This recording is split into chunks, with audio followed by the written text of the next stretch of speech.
사무엘상 강의 69번째 시간, 작별의 시간, 그렇게 말씀을 나누도록 하겠습니다. 작별의 시간.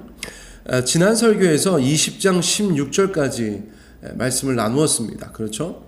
사무엘상 20장을 가지고 새벽 설교를 꼼꼼하게 하고 있어요. 그런데 적당한 분량, 새벽 설교의 적당한 분량으로 나누어서 다루다 보니까 같은 사건에 대해서, 비슷한 내용에 대해서 너무 오래 설교하는 것 같아서요. 그래서 오늘은 좀 반복되는 내용을 생략하고 설교의 진도를 좀 나가보려고 합니다. 그래서 본문도 평소와 조금 다르죠. 일단 대략의 내용을 제가 좀 말씀을 드리겠습니다. 설교하지 않은 부분을 말씀드리는 것이에요. 17절부터 23절까지는 교회 좀 다니신 분들, 성경 좀 읽어보신 분들은 잘 아는 장면입니다. 다윗과 요나단이 서로 신호를 만드는 그런 장면이죠. 나중에 사울 왕이 다윗에 대해서 우호적이면 또는 적대적이면 어떻게 하자, 그렇게 정한 것입니다. 그래서 화살을 쏘고 요나단이 그 종에게 이쪽에 있다, 이쪽에 있다, 요나단 쪽에 있다, 이런 뜻이겠죠. 이쪽에 있다 하면 다윗은 평안한 것이고, 화살이 네 앞쪽에 있다, 그러니까 너를 넘어 있다, 화살이 지나가 있다, 그렇게 이야기하면 이제 다윗은 도망자 신세가 되는 것이다. 그렇게 서로 구호를 맞춘 것입니다. 자, 그 파트고요. 24절부터 29절까지는 식사 자리에 다윗이 나타나지 않은 그 상황에 대해서 묘사해주고 있는 부분이에요. 첫째 날 26절이죠. 사울이 생각하기를 오늘 왜 안 나왔지? 잡아 죽이려고 했는데 부정해서 안 나왔나? 이렇게 생각했다는 것이죠. 그리고 27절 두 번째도 식사 자리에 나오지 않으니까 요나단에게 물었어요. 그랬더니 이제 28절과 29절에 요나단이 대답하는 장면이 나오는 것입니다. 그래서 28절, 29절에 보면 이제 오늘의 말씀이죠. 요나단이 다윗에게 대답하되 다윗이 내게 베들레헴을 가기를 간청하여 이르되 원하건대 나에게 가게 하라. 우리 가족이 그 성읍에서 제사할 일이 있으므로 나의 형이 내게 오기를 명령하였으니 내가 내게 사랑을 받거든 내가 가서 내 형들을 보게 하라 하였으므로 그가 왕의 식탁 자리에 오지 아니하였나이다 하니, 요나단이 이런 일이 없잖아요. 이것도 뭐 화이트 라이라고 할까요? 나쁜 거짓말은 아닌데 다윗을 좀 살려보려고 진실이 아닌 것을 말했어요. 근데 요 말을 들은 사울이 이제 폭발합니다. 완전히 폭발하죠. 어느 정도인가? 30절 말씀 보세요. 사울이 요나단에게 화를 내며 그에게 이르되 패역무덕한 계집의 소생아, 내가 내게 이새의 아들을 택한 것이, 내가 이새의 아들을 택한 것이 내 수치와 내 어미의 벌거벗은 수치됨을 내가 어찌 알지 못하랴, 이렇게 말했다는 것이에요. 얼마나 화를 낸 것인가. 저희가 뭐 옆에 있는 물건 다 때려 부시고 밥상을 엎었는가, 그것은 아닌데 말 자체가 굉장히 험한 말을 했다는 것이죠. 예를 들어서 자신의 아들 요나단에게 패역무도한 계집의 소생아, 이렇게 말했다는 것이에요. 엄마 욕을 한 것이죠. 엄마요. 저희가 보통 이제 모든 문화권에서 어머니를 들먹이면서 욕하는 것이 굉장히 험한 욕인 것을 알고 있는데, 특별히 중동 지역에서는 그 어머니를 들먹이는 욕이 가장 심한 욕이라고 해요. 그래서 극도의 증오와 분노를 표현한 것이다 라고 모든 성경학자들이 그렇게 말하고 있는 것이에요. 요나단의 생모는 아히노암인데 그 아히노암이 정말 무슨 패역무독한 사람인가? 그렇지 않고 요나단에 대해서 저주하느라고 그 어머니 욕을 했다는 것입니다. 자기 와이프인데, 그렇죠?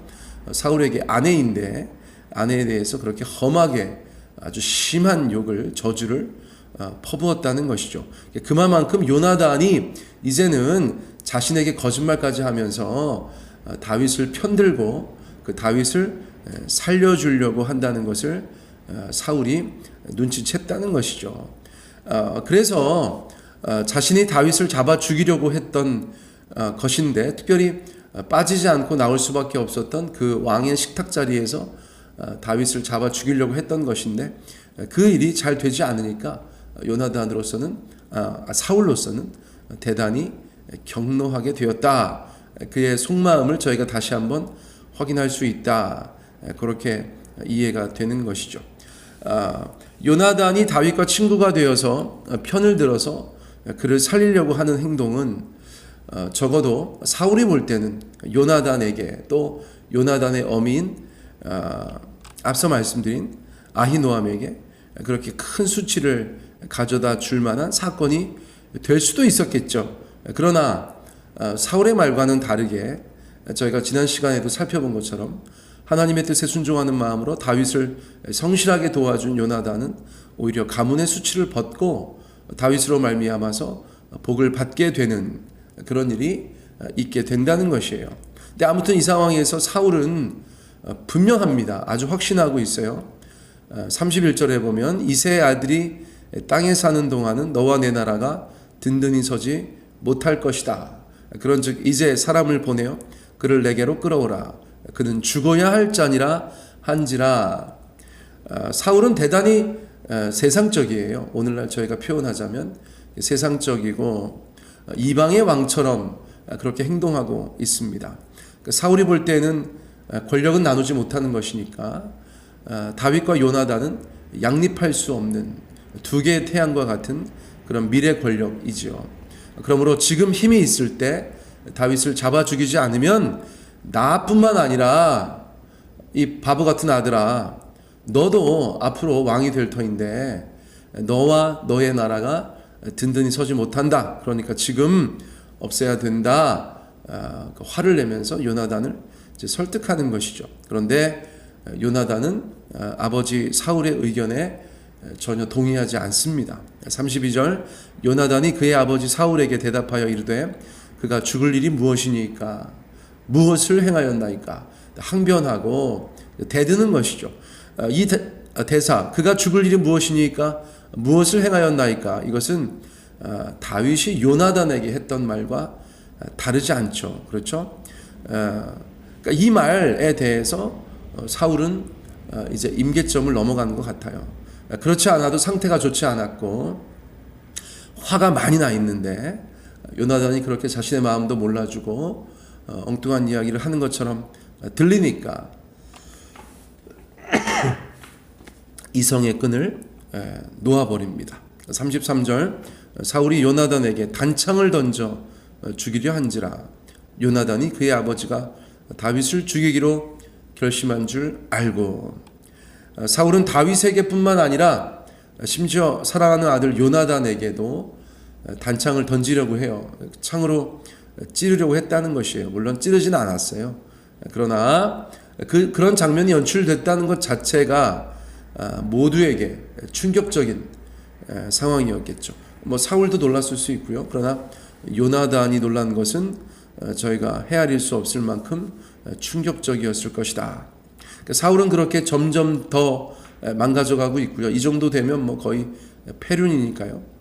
요나단 입장에서 모든 것이 분명해졌다. 저희가 그렇게 이해할 수 있겠습니다. 다윗의 말은 사실이었던 거예요. 다윗이 네 아버지가 나 죽이려고 한다. 도와달라. 그렇게 얘기했을 때 그럴 리 없다. 또 내가 잘 통제할 수 있다. 그렇게 자신감을 보였었는데 그것이 전혀 아니라는 사실을 이제는 요나단도 알게 되었다는 것입니다. 아버지 사울은 다윗을 죽이려고 한다. 의지가 확고하다. 그것을 확인하게 된 것이죠.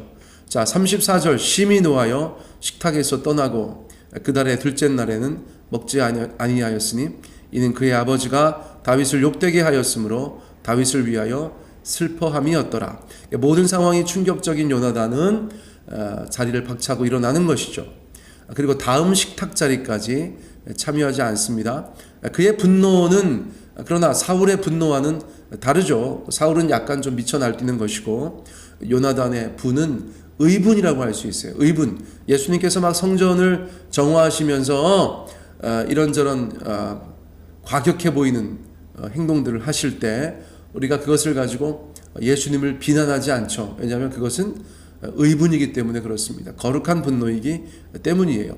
요나단의 분노는 그 아버지의 분노와 그런 면에서 다른 것이죠. 아무튼 요나단은 앞으로 다윗이 겪게 될 고초를 생각하면서 슬퍼하는 것입니다. 어찌되었건 간에 아버지 사울은 현재 왕이죠. 인간 권력자입니다. 그의 끈질긴 추격과 살해 의지를 다윗이 어떻게 감당할 것인가, 그것이죠. 35절부터 40절까지는 다윗과 요나단이 이전에 약속한 대로 신호를 주고받는 그런 장면이에요. 37절에서 약속에 따라서 화살이 내 앞쪽에 있지 아니하냐 그 종에게 말하니까 다윗은 즉시 알아들었겠죠. 아, 사울이 나를 죽이려고 하는 것을 이제는 요나단도 알고 있구나. 41절, 아이가 감에 다윗이 곧 바위 남쪽에서 일어나서 땅에 엎드려 3번 절한 후에 서로 입맞추고 같이 울되 다윗이 더욱 심하더라. 이제 이 두 사람은 작별하게 됩니다. 인사하고 헤어지는 것을 저희가 작별이라고 하는데 말 그대로 작별의 현장이에요. 서로 만감이 교체하는 시간이겠죠. 다윗이 3번 절합니다. 감사와 존경의 행동이었을 거예요. 저도 대결이 떠날 때 노정노님 부부한테 큰절 한번 드렸어요. 여러 가지로 덕을 많이 봤죠. 그렇죠? 그래서 감사의 마음으로 큰절하고 왔는데 다윗도 요나단을 떠나면서 그동안 왕자가 보여주었던 그 헤세드에 감사를 표하는 것이죠. 3번까지 절했다는 것은 엄청난 감사를 표했다, 그런 의미겠죠. 그리고 서로 입맞추고 형제의 우애를 나누고 웁니다. 울어요. 함께 울었지만 다윗이 더욱 심하게 울었다, 그렇게 말하죠. 왜 그렇지 않겠습니까? 다윗은 모든 것을 뒤로하고 떠나야 하는 형편입니다. 정말 일장춘몽 같은 그런 시절이었어요. 갑자기 골리앗을 물리치고 주목을 받고 왕의 사위가 되고 또 그런 과정들이 얼마나 꿈 같았겠어요. 요나단 같은 의형제도 얻고 또 천부장으로서 인정받고 그런 세월들, 그 세월이 너무 짧게 스쳐 지나갔어요. 앞으로 고생길이 훤하죠. 다윗은 10년 정도 사울을 피해서 도망다니는 도망자 신세가 됩니다. 물론 그 10년이 다윗을 왕으로 만들지만 어쨌거나 쉽지 않은 시간이었고, 그 10년의 첫 번째 시간은 여러 가지 면에서 눈물이 앞을 가릴 수밖에 없는 그런 상황이었겠죠. 자, 42절, 요나단이 다윗에게 이르되 평안히 가라. 우리 두 사람이 여호와의 이름으로 맹세하여 이르기를 여호와께서 영원히 나와 너 사이에 계시리라 하였느니라 하니 다윗은 일어나 떠나고 요나단은 성읍으로 들어가니라. 첫째, 요나단은 다윗의 평안을 빌어줍니다. 많은 사람들이 하는 인사말 같이 느껴질 수 있지만 진심이었겠죠. 요나단은 앞으로 다윗이 자신의 아버지의 마수에서 벗어나서 평안한 삶을 살기를, 또는 도망자 신세이지만 그 상황에서도 평안한 마음을 간직하기를 그렇게 진심으로 빌어준 것입니다. 그리고 둘째는 서로의 언약을 확인하죠. 그렇죠? 너와 나 사이에 여호와께서 영원히 함께 계신다, 그것을 잊지 말아라, 그렇게 언약을 기억하게 하는 것입니다. 그것은 자기에게도 마찬가지고 다윗에게도 마찬가지인 것입니다. 자, 이제 이 두 사람의 앞날은 이전과 같지 않겠죠. 하지만 그들 사이의 언약은 지켜지게 되고 어려운 시간들 속에서도 하나님의 도우심은 멈추지 않는 것이에요. 사랑하는 성도님들, 모든 삶의 상황 속에서 서로에게 평안을 구하고 또 서로에게 하나님께서 함께 계심을 그렇게 축복할 수 있는 다윗과 요나단, 그런 귀한 관계들이 우리의 삶 가운데 있게 되기를 원합니다. 그리고 어려움이 우리의 삶 가운데 놓여 있을지라도 우리가 하나님 안에서 그 모든 것들을 이겨낼 수 있다는 믿음과 강단을 가지고 오늘도 또 앞으로도 저희가 주님 바라보면서 온전히 삶을 이겨나가기를 원합니다. 오늘 말씀은 이것으로 마치겠습니다.